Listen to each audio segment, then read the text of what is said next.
Hello Z Americans and welcome to another lesson. We're continuing with our Phrase It Up course, and today we talk about phrasal verbs that have to do with spending time. If you'd like to spend some time learning about spending time phrasal verbs, stay tuned.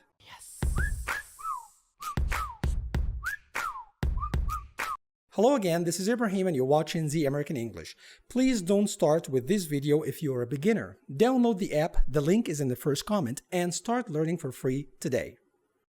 Alright, let's roll up our sleeves with the first phrasal verb of this lesson. You know what this is, right? It's a clock. If you heard me saying clock in, what do you think I mean? What you see in this picture is not an ordinary clock. This is a punch clock or a time clock. What does it do? As an employee, when you get to work, you need to insert your card in the clock so it can record the exact time you came to work. How will the clock record it? By punching in a stamp of the exact time on your time card like this. This action is called clocking in. And when it's time for you to leave work at the end of the day, you need to insert your time card once again. This action is called clocking out. As an employer, I will pay you according to the exact hours you worked between the time you clocked in and the time you clocked out. They clock in, they clock out, and they never have a moment of happiness. They clock in, they clock out, and they never have a moment of happiness. What time do the maids clock in? What time do the maids clock in? It's worth mentioning that our friends in the UK call these two actions a little differently. I know, right?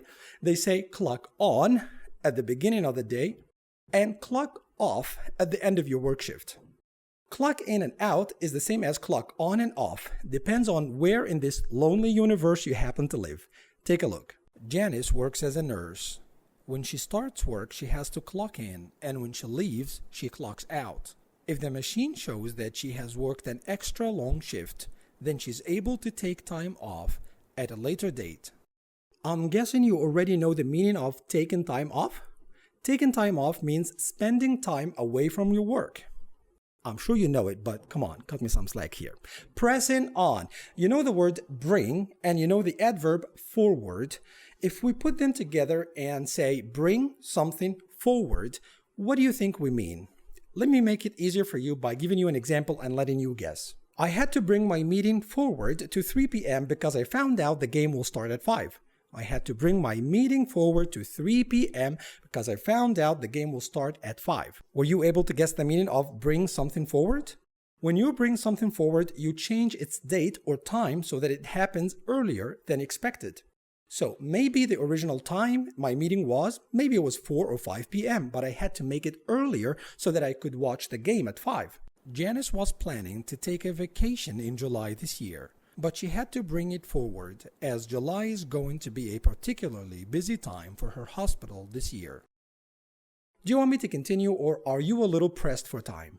Pressed for time? What's pressed for time? Let's see, I just said, do you want me to continue, or are you a little pressed for time? Were you able to guess the meaning? Pressed for time means not having enough time to do something. We can also say pressed for money. If you're pressed for money, you don't have enough money to afford something. So pressed for time or money, not having enough time or money. We were so pressed for time. We were so pressed for time. I may intercept, understand we are rather pressed for time. I may intercept, understand we are rather pressed for time. But don't confuse pressed on for something with pressing on. For instance, when I say let's press on, that means let's continue. Press on means to continue doing something in a determined way. Let me give you an example. I'm a little sleepy and exhausted, but I have to press on and finish my homework. I'm a little sleepy and exhausted, but I have to press on and finish my homework. Shall we press on? Hey, Judge, cheer up, will you? Shall we press on? Hey, Judge, cheer up, will you?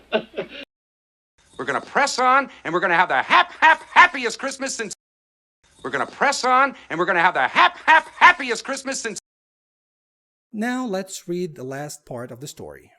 Janice loves her work, but her hospital is understaffed, and she hates to always be pressed for time.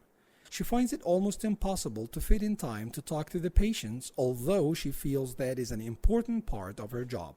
She can chat for a few minutes, but then she has to press on with her other duties.